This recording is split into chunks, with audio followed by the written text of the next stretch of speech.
یہ جو بزرگوں کی کرامتیں اور حکایات اولیاء ہیں ان میں سے 50% بوگس ہے، اور 50% جو صحیح ہے ان میں 50% نمک مرچ ملا کر کرکرا بنایا ہے، اس میں سے واقعی میں 50% ہی صحیح ہوگا، 50% نمک مرچ لگایا۔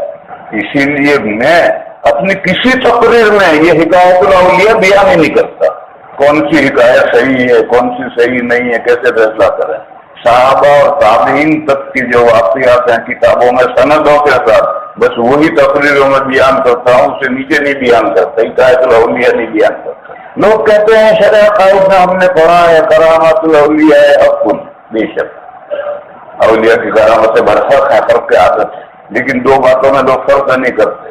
ایک ایسا نہیں ہو سکتا، سب کچھ ہو سکتا ہے، آسمان ٹوٹ کر نیچے گر سکتا ہے، لیکن ایسا ہوا اس کی کیا دلیل ہے؟ اس کے لیے سند صحیح چاہیے، اور اگر سند صحیح نہیں ہے تو ہوا اس کی کیا دلیل ہے؟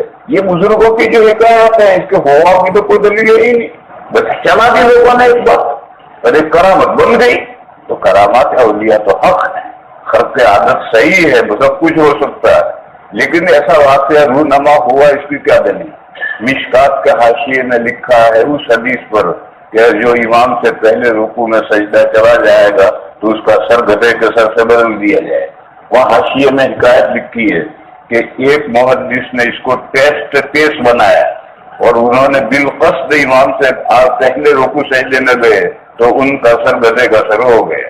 پھر وہ پڑھانے کے لیے آتے تھے تو سر پہ نقاب ڈال کے منہ پر نقاب ڈال کر آتے تھے۔ یہ حاشیے میں قصہ لکھ رکھا ہے کہ ایسا نہیں ہو سکتا ہے، نہیں ایک مرتبہ نہیں 1000 مرتبہ ہو سکتا ہے، مگر ایسا ہوا اس کی کیا دلیل ہے؟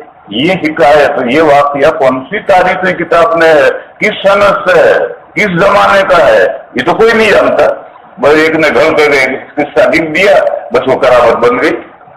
تو اس لیے میرے عزیزو یہ سمجھو حکایات اولیاء سے کرامتیں، حکایات اولیاء سے عقائد ثابت نہیں ہوتے، عقائد کے لیے نص قطعی چاہیے، لیکن حکایات اولیاء سے عقیدے خراب ہوتے ہیں، اناپ شناپ حکایتیں سناؤ عقیدے خراب ہو جائے، اس لیے ان حکایات کے سلسلے میں بہت محتاط رہنا چاہیے۔